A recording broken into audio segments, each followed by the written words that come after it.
University of Bath really values having a good mix of students, so we want to recruit students from all walks of life onto our courses.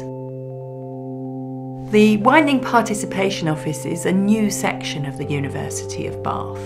So I've been busy recruiting staff, developing new activities, making links with schools and colleges in order to develop these new attainment-raising activities. Of course, academic staff are critical to these activities. We need all their expertise, their subject expertise, of course, but also their teaching knowledge, their understanding of students and their ideas about what students need to be well prepared for university. Of course, the other group of people who are really important to widening participation are our students, our undergraduate and postgraduate students. We've now got 100 students trained as ambassadors and tutors, and they help out with all the events and activities and can provide classroom support. But as well as that, because they're closer in age to many of the young people who are thinking about going to university, they act as really good role models, and they give young students the opportunity to ask them things they might not ask their teachers or they might not ask us.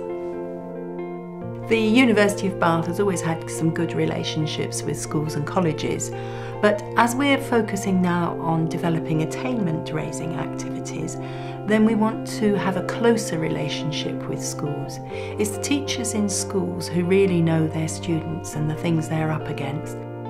So we need to involve teachers as well as academic staff in these attainment-raising programmes to make sure that we're not only preparing them for university, which is critical, but we're also making sure that they get the good grades at GCSE and A-level that they need to apply to the University of Bath.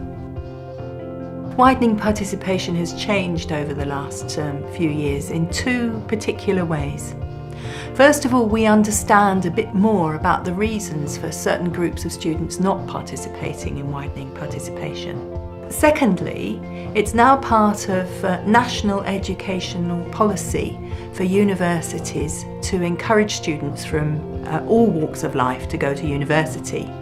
Universities now have access agreements which set out the financial support they would give to students, the outreach activities they would do, like summer schools and taster days, and the ways they would help people once they arrive at university to make sure they have a good student experience. One of the other things we're looking at is once students realise that they are planning to go to university, is a development of an initiative called On Track to Bath. This is to support them and to help them in getting the grades that they need to come to a university like Bath and enabling them to find out a bit more about the courses we offer and what might be right for them. Sometimes people see widening participation as a sort of worthy, good works type of thing to do.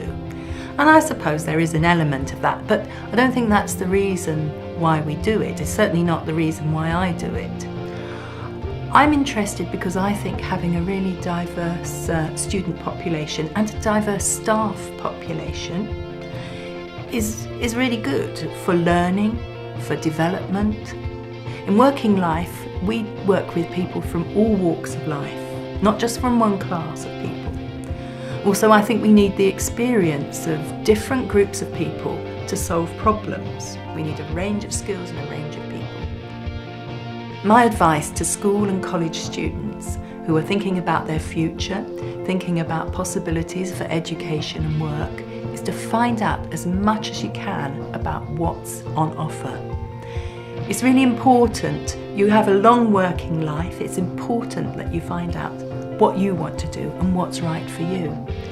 And if you think the University of Bath might be the right place for you, then get in touch and see what we can do to help you to apply.